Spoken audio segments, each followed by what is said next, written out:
Catherine Vacher, j'appartiens au pôle lutte contre les adventices et j'ai en charge le problème de la résistance des adventices et le désherbage des protéagineux et des pommes de terre.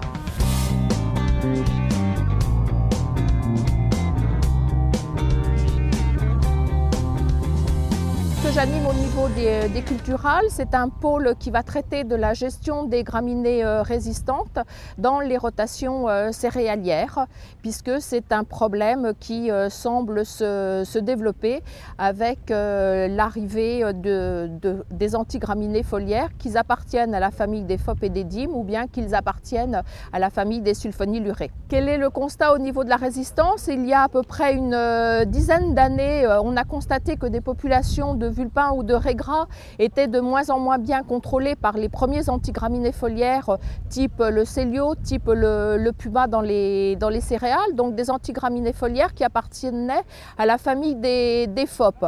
Et puis en 2000 est arrivé les antigraminées foliaires qui appartenaient à la famille des sulfonylurées qui avaient de très bonnes efficacités, donc dans les situations où les célio ou le puma ne fonctionnaient plus, les agriculteurs ont changé donc de produits, ont changé de famille chimique, mais ont utilisé toujours donc l'archipel ou bien l'Atlantis. Et aujourd'hui, ce que l'on constate, c'est que dans certaines situations, eh bien, il y a une érosion de ce type de produits et déjà, il a été confirmé que certaines populations étaient résistantes donc à ces produits qui appartiennent à la famille des sulfonylurées.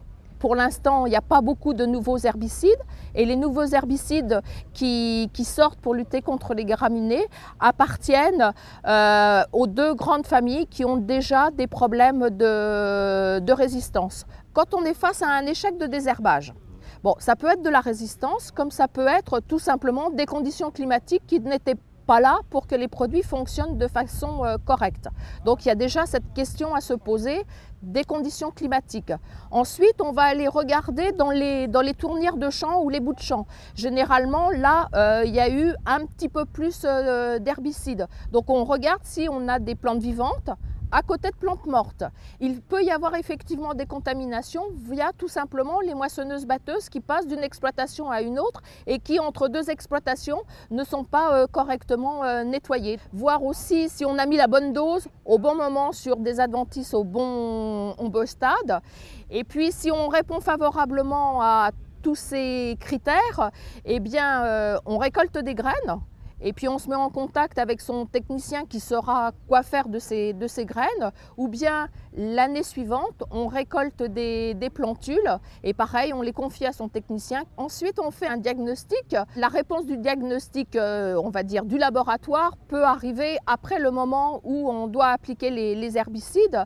Donc on va commencer par un petit peu se remettre en question.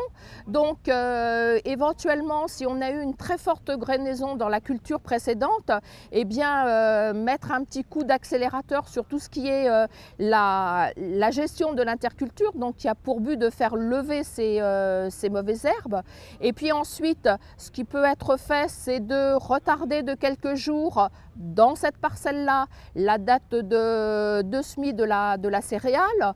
Et puis ensuite, c'est d'introduire un traitement d'automne pour ne pas laisser l'herbicide qui ne nous a pas donné satisfaction au printemps agir tout seul et donc amplifier éventuellement le problème d'enherbement.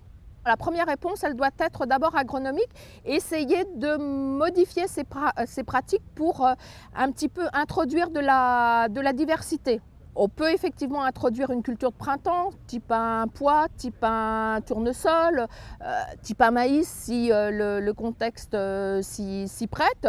Ou bien, la deuxième chose, c'est de décaler légèrement la date d'implantation des céréales. Si on est depuis de très nombreuses années en technique simplifiée, on aura recours généralement au labour vraiment en dernier cas. Mais on peut faire un point sur l'interculture, c'est-à-dire mettre toutes les choses de son côté pour essayer de faire lever au maximum les semences dans l'interculture et ensuite les détruire, soit mécaniquement, soit chimiquement, pour semer sur un sol propre.